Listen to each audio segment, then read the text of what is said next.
In our 21st century culture, postmodernism, the idea that all truth is equally valid, rules the day. We see it everywhere, from Twitter to talk shows. It's especially prevalent on campus. Let's say I really wholeheartedly thought that trash can was God. If I believed it's true, you would agree with me? It's your belief. I mean, it has nothing to do with me, so yeah. This relativistic thinking ultimately leads to hopelessness. We see this with the record numbers of people struggling with depression, and for some, even suicide. Have you ever felt or experienced anxiety or depression? In phases, yes. I experienced some depression earlier in the year. Most definitely anxiety. I would get like this really bad butterfly feeling in my stomach. Have you known anyone in your life who's committed suicide? I do, actually. The truth is, for people that believe that life has no transcendent value, the absolute correct response is depression.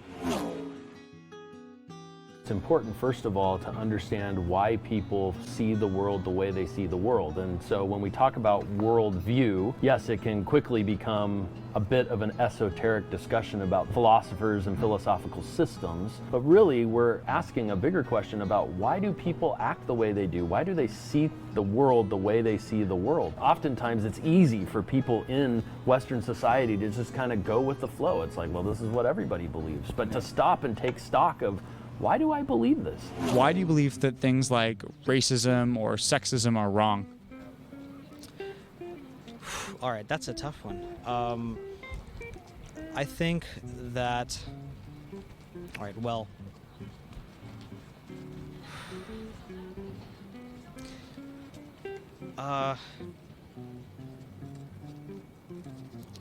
People look to reason and to science to answer their questions about why things work the way they work in the universe. Going even back to the Enlightenment, we have another movement called Romanticism, which taught people that the pursuit of their own happiness was their chief end in life. And so you take those two things, you combine them together, you really get an explanation philosophically for where people are coming from. There is no absolute truth, that's postmodernism. Who determines what truth is?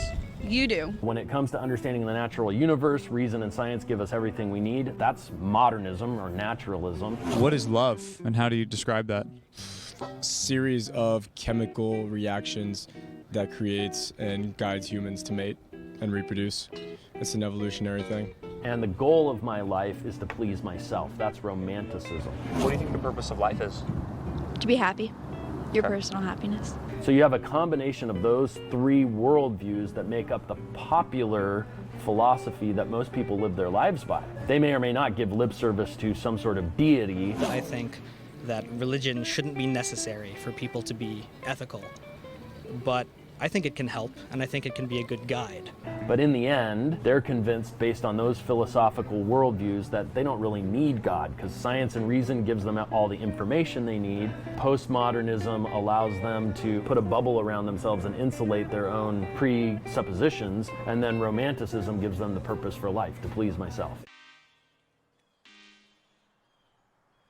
This discussion is exceptionally important when it comes to the issue of hope and hopelessness. For those in a secular worldview, from their perspective, this life is all there is. There is nothing beyond natural selection, random chance.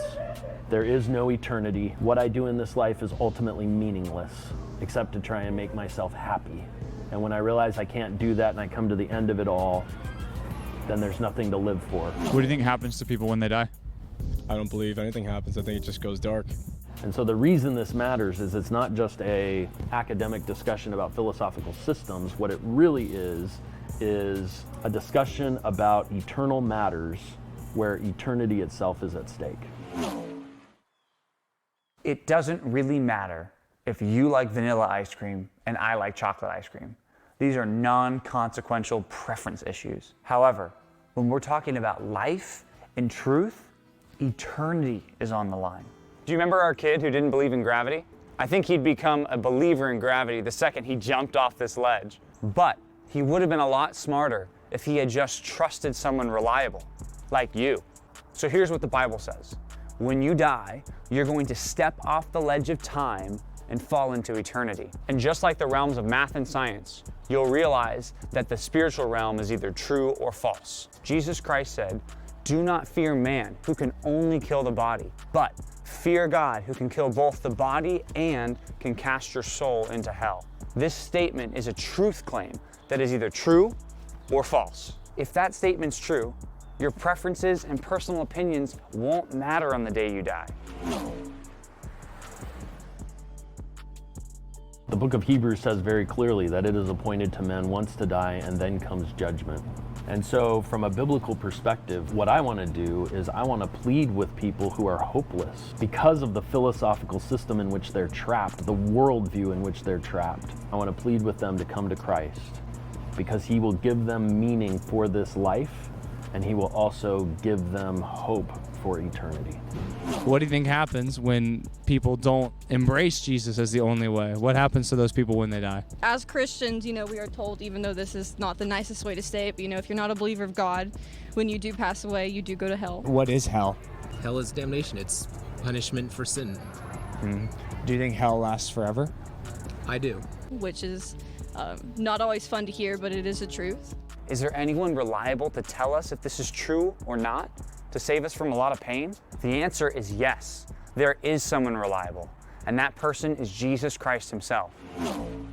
The answer to the despair and the hopelessness is the good news of salvation through Jesus Christ.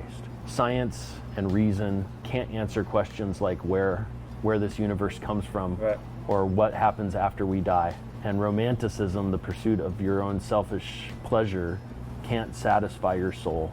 God in his word answers those ultimate questions, and God through his Son provides the soul satisfaction that every person is longing for. Jesus Christ is God in the flesh, and the Bible says it's actually impossible for him to tell a lie. Impossible.